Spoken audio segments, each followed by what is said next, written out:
Hello, happy Friday, and happy Halloween to everyone. Hopefully, you got a great costume picked out. You're going to get a bunch of candy, and it is going to be a spooktacular kind of Friday night. And to start your Friday morning off, give you guys a little burgers and brats. Got a great show for you guys. Shouldn't be too long today. Had a podcast earlier in the week. Got to break down last weekend of football, NFL, NBA, MLB. We got the World Series though, man. It's been a fantastic series. Going back to Toronto where they have a chance to close it out. First World Series since 1993. Gonna be a lot of fun there. Before we get started, make sure to follow the podcast, any platform, any streaming service, literally anywhere. Get your podcast at Burgers and Brats, and stay up to date with latest news on Twitter, Instagram, and YouTube at Burgers and Brats. And hopefully, you're watching live on Millions.co or YouTube at Burgers and Brats. So, let's start with the MLB. We got some college ball week 10. We're already there, and then NFL week 9 coming up. But let's give baseball its credit. It's in the final series of the season.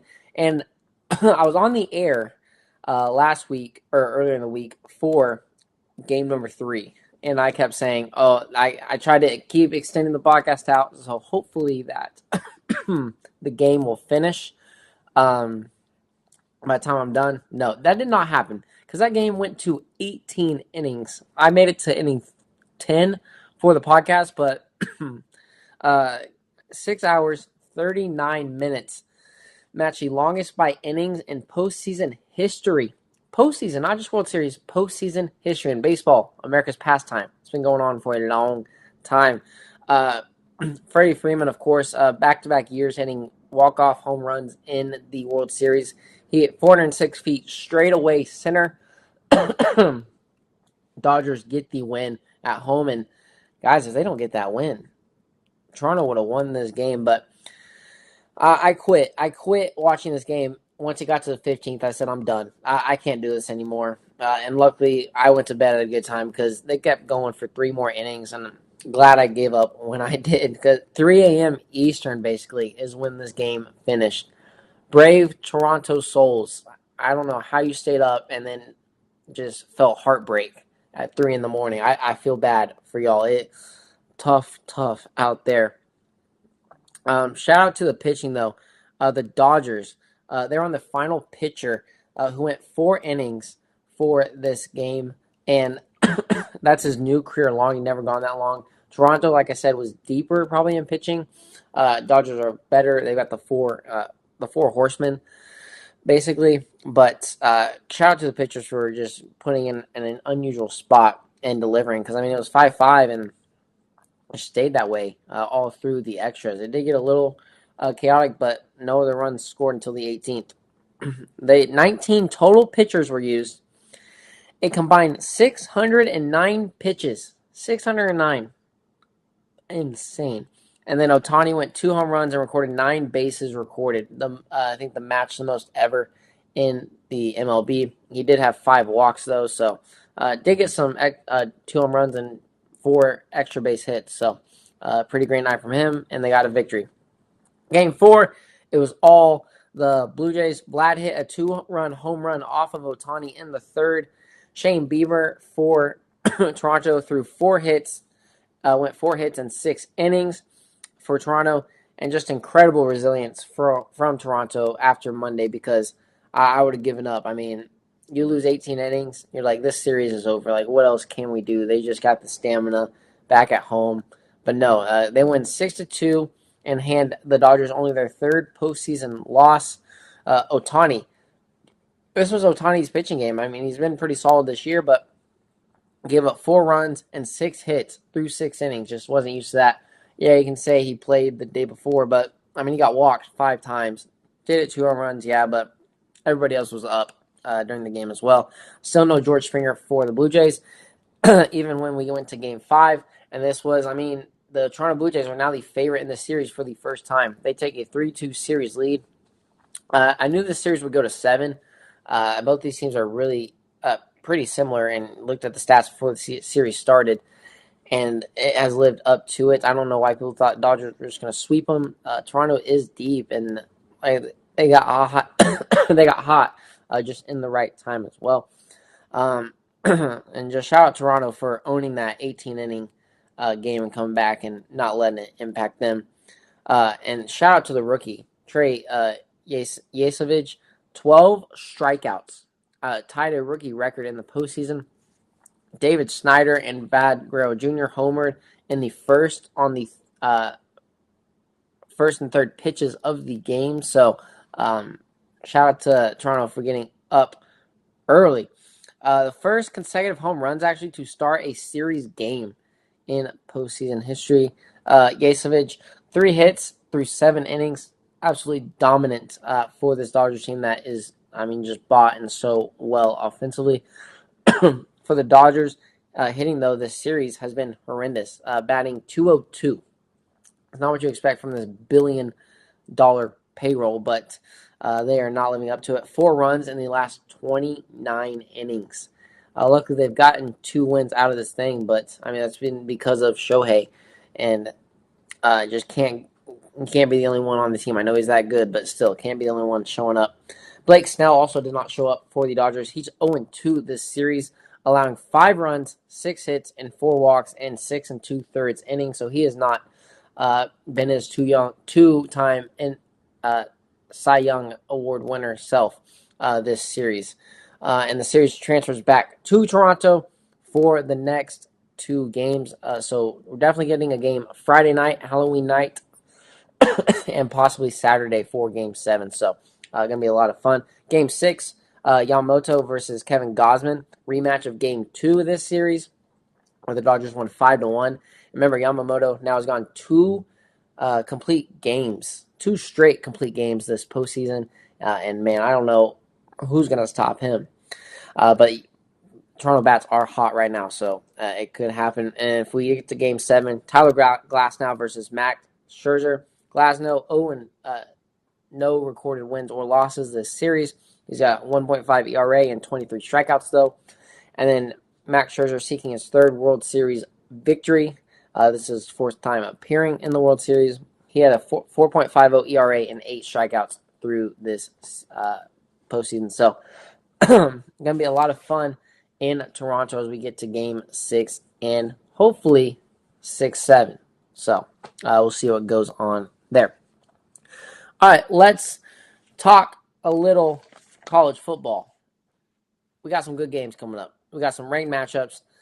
And let's start with 7:30 p.m. Eastern on NBC. USC, number 23 in the country, at Nebraska, who is a 6.5-point dog. And this is a Matt Rule team that's, it's got 2 losses, had a bad loss the other week, but they're still really good. And they only have 1 conference loss. Nebraska only has 1 conference loss. So they can still make some noise in the Big Ten.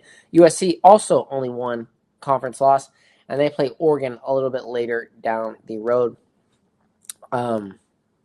Nebraska 2 conference L's, but have it very easy after this. So they can still make some noise with 2 L's. But with USC, man, Maeva, great. The Lincoln Riley quarterback whisperer, whatever you want to call him. 2,100 yards, 15 touchdowns, and only 4 interceptions on the season. He's been playing lights out, and it's easy when you got your wide receiver Lemon, not Lime, Lemon, to throw it to 758 yards, 6 touchdowns, and 15.8 yards per catch. Just give the dude the ball. He gonna make some lemonade. I promise you that.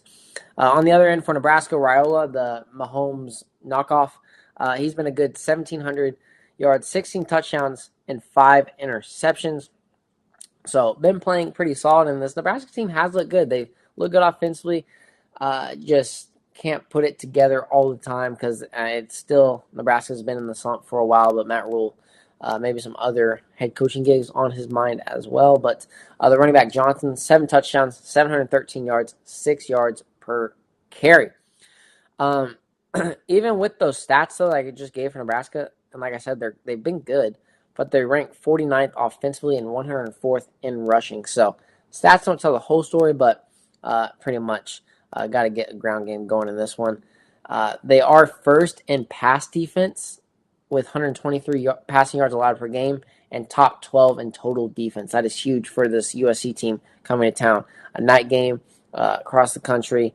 USC's number one overall offense and second passing offense with 530 total yards per game. Hard to stop them. USC though 1-2 on the road, and this new travel schedule isn't really working with them. Their defense stinks, like really bad. I think it's gonna be a close game. I can see Nebraska pulling this one off, but I'm gonna go USC 27-25 in this one. Should be a fun matchup, a lot closer than we think. And then to the Big 12, 10:15 Eastern on ESPN. That's right. This is your late night kick, 10:15. Number 17, Cincinnati at number 24, Utah. Utah, 10-point favorite in this one at home. Cincinnati, where's the love? I've been giving BYU love in the Big 12. I might have to start giving Cincinnati some love in this one. They're undefeated. Brandon Sorsby has been great for the Bearcats. He's got 1,700 yards, 17 touchdowns, 1 interception. That's it. He is taking care of the football. He's got, to add on to that, he's got 340 rushing yards and 6 rushing touchdowns. This guy can do it all. Where's his Heisman love right now? And if they can go in as double-digit underdogs versus Utah, he might start getting it. Utah, 2 L's already this season.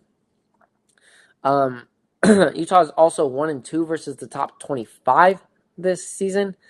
Cincinnati, on the other end, 2-0 on the road. So, pretty good there. Matchup to watch. Utah's 22nd offensively and defensively. So watch Utah's 83rd pass offense versus Cincinnati's 93rd pass defense. If somebody can get something going on that, could tell a story. 4 Utes for Utah have rushed over 100 yards this season. Most guys don't even get one player to rush over 100 yards in a full season in a game, and Utah's got 4 different guys who have done it. So, shout out there. Quarterback Dampier, 1,300 yards, 13 touchdowns, 4 interceptions, and 442 rushing yards. So he's also very elusive and can hit the ground game, opening up those pass lanes. The wide receiver for Utah, Davis, 518 yards, 10.2 yards per catch. Utah is a top 13 offense and defense, and they should be able to exploit this Cincinnati defense that is ranked 71st total in yards, giving up yards allowed. Cincinnati, load the box, please. Just load the box. Force Utah to throw. Load the box on Utah. That's all you have to do to possibly win this game. And they've won 7 straight, so whatever they're doing has been working. And I really like Cincinnati in this game. But give me Utah at home, 33-30. I can see Cincinnati win this game too, guys. So, but I am tough environment. 9-15. That's gonna be 11-15 start time for Cincinnati. That is late football for them. So give me Utah.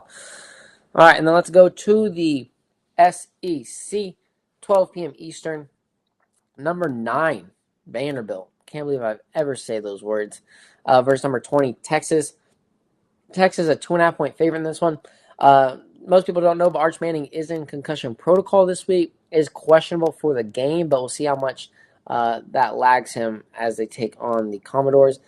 And I told you guys if Vandy would beat LSU, and if they beat Missouri, this team is legit. They're a really good football team.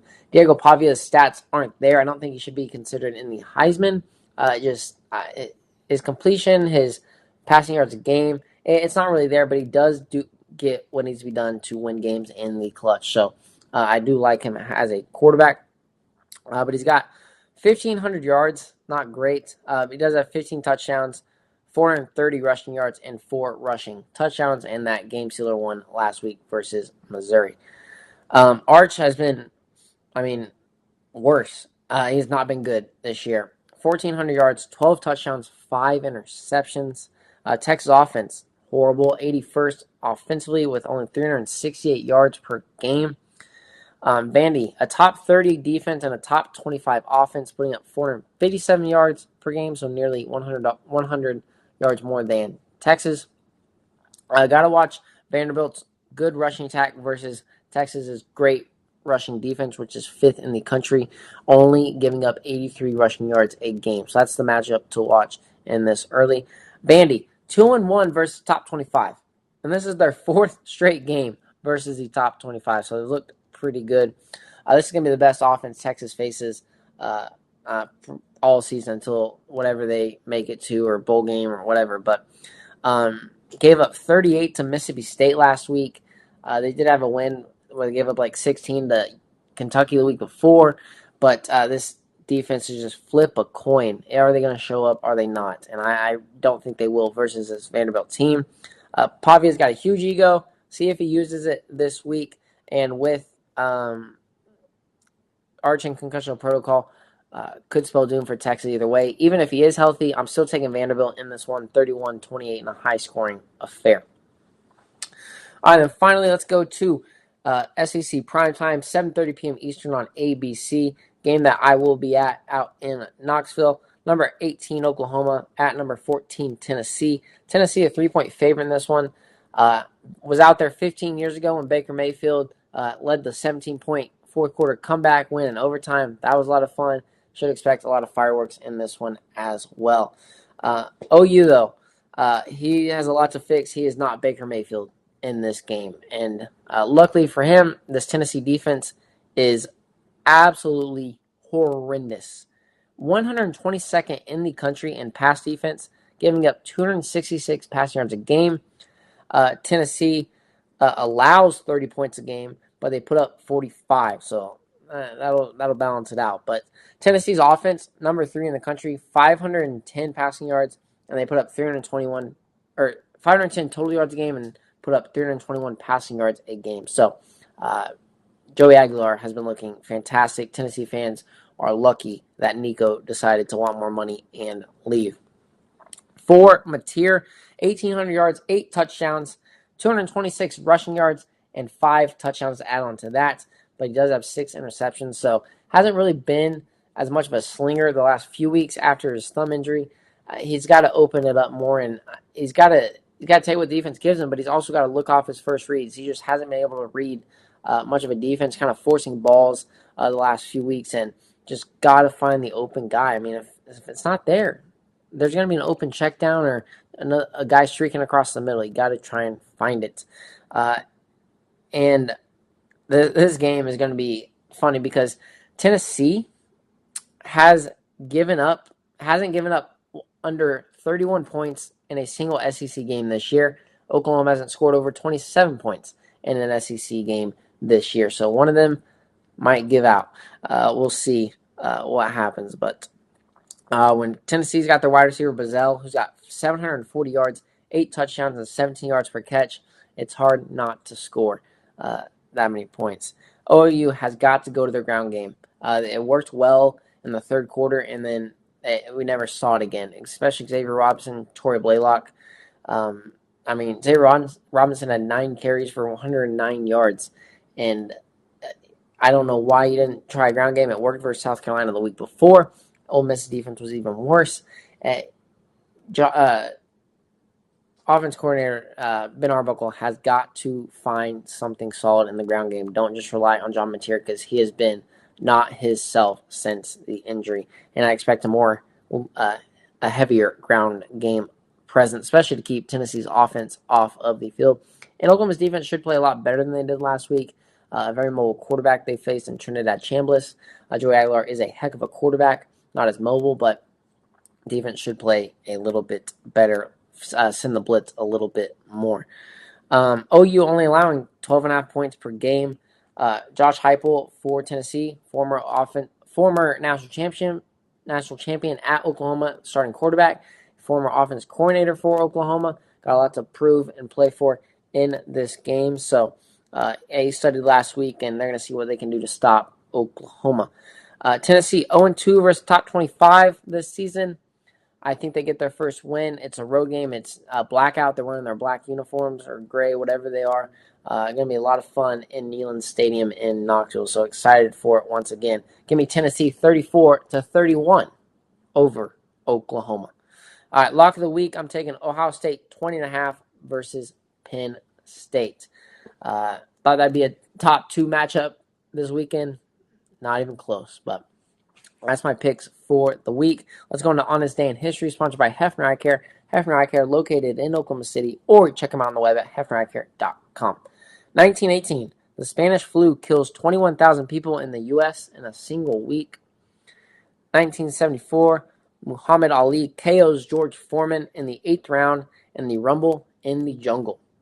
And then 2011, the world population reaches 7 billion. And then happy birthday, John Candy, Henry Winkler, and John Adams. That's on this day in history, sponsored by Hefner Eye Care. All right, guys. It's week 9 in the NFL. We've had some pretty boring matchups, some really nothing that we've turned and been like, I got to watch this game this weekend. I have 2 games to pick. There is nothing on this slate, guys. Absolutely nothing for you guys to watch. Please go spend time with your family. Please tell your wife, tell your girlfriend, hey, I don't want to watch NFL today. Let's go hang out. Let's go do something. I'm always watching football on Sundays, but this week I'm gonna do what you want to do. Let's go do that. Let's go have some fun outside. Because guys, you do not want to watch any of these games. I'm sorry. It's a horrible week of the NFL. You got Casey and Bills and Colts and Pitt. That's it. So go spend time with the family, with the wife, the kids, whatever. Just go do something else because you do not want to put yourself through this. Only the true sickos will be watching, and you don't want to be one of those. So, man, it's going to be a long weekend of NFL action because it is going to be boring. But let's go through some standings real quick. In the wild card, Colts are actually the number 1 team in the NFL in the AFC, 7-1, followed by the Patriots and Broncos at 6-2. And the Broncos are a weird penalty from being 7-1 because they lost to the Colts on a unsportsman where the defender jumps over the center's back on the game-winning field goal. It got called. Colts kicker missed the initial field goal, got a re-kick and made it. So Broncos and Colts could have switched in this one, but Steelers at 4-3. They're the 4 seed. In the wild card, the Bills are at 5-2, followed by the Chargers and Chiefs, rounding out 6-7 on that. And then in the 8th spot, you got the Jaguars, and then after that, Texans, Bengals at 3 wins. Everyone else at 2 wins. Looks like Baltimore will join the 3-win club after their victory over Miami on Thursday Night Football, though. And in the NFC, the Packers are the NFC best, 5-1, followed by the Eagles at 6-2, Bucks at 6-2, and Seahawks at 5-2, rounding out those division leaders. And then in the wild card, the Lions and Rams all at 5-2. And then in the 7th spot, you got the 49ers at 5-3. For just looking outside, Bears at 4-3 and Panthers at 4-4. And then a bunch of teams at 3 wins. So still a lot of season left, basically halfway point, and we pretty much know a lot about these teams. And I mean, the Chiefs will probably make a run. I assume they'll get all the calls like they have been. Legit teams, I think the Colts are kind of legit. I mean, Jonathan Taylor looks really good. Patriots, I'm not super sold on just yet. Got to see more out of Drake May, but hey, their schedule's been very weak. But they're getting victories. Broncos, I think they're a team that is legit. Steelers, I think they're good. I don't think they'll win a playoff game, but I think they're good. Bills, I think, of course, are good with Josh Allen. And then Chargers, I think they're a solid team as well. And really, I don't see another AFC team coming into this picture. Maybe the Jaguars, but that's it. It's not that deep in the AFC this year, especially with the Ravens stinking. And the NFC, I think all these top 4 teams, Packers, Eagles, Bucks, and Seahawks, are legit teams and can win 1 to 2, 3 playoff games when it comes to it. So really no issues there. We'll see about Seattle with Sam Darnold, though, how he does, but he's looked good so far. In the wild card, I think the Lions are still a really good team, of course. They've been making some runs. The Rams, I think, are still good with Matt Stafford. 49ers, especially once they get Brock Purdy back, should make a run. And then really, I can't tell myself I trust the Bears or the Panthers to make a run in the playoffs. I can't see that. I can't say that. Cowboys, I don't know. Their defense is dead last in the NFL. I just can't see it. So, I mean, in the NFC, I mean, could stay just the same. But there are definitely some teams, that can get hot and get an easy, favorable schedule and make a run. But I really don't have a problem with too many of the teams in the playoffs right now, and expect most should kind of stay there. All right, let's pick our two games in the NFL this weekend. And let's start with the Colts and Pittsburgh Steelers. Colts 3-point favorites in this one. Indiana, of course, best 7-1. Jonathan Taylor's three touchdown games. Yeah, and 12 total touchdowns this season. That is a main reason they're winning. Indiana Jones, Daniel Jones has been good this season, but it is basically all Jonathan Taylor. Jones has 2,000 yards, 13 touchdowns, and only 3 interceptions, so it definitely revived his career outside of New York. Pittsburgh 4-3, losing 2 in a row. In shootouts. So defense has not been there, has not been that good. Kind of what we thought. You put a bunch of good guys together coming to the season, kind of older guys, and just hasn't worked out the last few weeks. But they still have, the history to show up and play, especially with Mike Tomlin at the helm. Both these, though, absolute dog water. Both they're horrible. Pittsburgh, 30th in defense, 386 yards allowed per game. They're 32nd in pass defense. Indiana's 24th in defense, so maybe a little bit better. But they get to balance it out because they're the number 1 overall offense, putting up 385 total yards a game, and number 6 in the passing and rushing attack. So look good with that duo of Taylor and Jones. Pittsburgh 2-2 at home, so usually terrible towels. Heinz Field, a little harder to play. Not this year. Indiana 6-0 when scoring first and leading at the half, so this team has been dominant in their wins. Indiana, I just like them a lot offensively, and of course Jonathan Taylor. So give me Indiana 30-21 over Pittsburgh. And then in the AFC, what we thought could be an AFC championship matchup this season, still possibly could. I don't think. I don't know. Chiefs can make it, but Kansas City at Bills. It'd be fun to see them once again. Kansas City actually a 1.5 point favorite on the road. They've been playing decent football. Pat Mahomes, good year, 2,000 yards, 17 touchdowns, only 4 interceptions. And he was the leading rusher until recently with 280 rushing yards and 4 rushing touchdowns. Josh Allen, 1,500 yards, 12 touchdowns, 261 rushing yards, and 5 rushing touchdowns. So both quarterbacks, of course, have been great. Mahomes getting it a little bit better through the air, a few more receivers. And Josh Allen and the Bills have been able to rely on a running game in James Cook, who's got 753 yards, 6 yards a carry, and 7 tutties. So he's been a great part of this team this season. Kelsey stepping back into shape, 474 total yards receiving. Both are top 5 offenses. And the thing to watch is both teams rush versus the other's rush defense. Buffalo, number 2 in rushing attack, but also 31st in their rushing defense. Kansas City, number 9 in their rushing offense, and Kansas City, number 11 in their rushing defense. So a little bit better in stopping it. But Buffalo, I think, got to find that ground game and get this Kansas City defense tired. Kansas City 1-2 on the road, but 4-1 in their last 5, so they're playing really good football, like we said. Kansas City, though, they haven't been that clutch team. They were the most clutch team heading into the season by a far margin the last few years, and they're now 0-3 in one-score games so far. Buffalo 4-0 when scoring first. Kansas City 5-1 when leading at the half, and that's just that championship pedigree where they get out on top and just know how to suffocate you. But give me Buffalo in this one, 26-23. I do like them over the Chiefs, especially at home. My lock of the week, I got like 5. I'm taking Denver plus 1.5 versus Houston. You're telling me Houston's favored over this Denver team right now that is rolling offensively with Bo Nix? Now, I take the Colts game, Colts -3 versus the Steelers, and I'll take the Bills plus 1.5 versus the Chiefs. Give me all of those. I think a pretty easy week right there and some locks. But, guys, go spend time with your family this weekend. You do not want to watch these NFL games. Do not watch. Go hang out with the fam. So, that's my 2 cents for you. All right, let's share. Final segment, who I'm sharing my burger and brat with. Elephants. That's right. They would love some burgers and brats.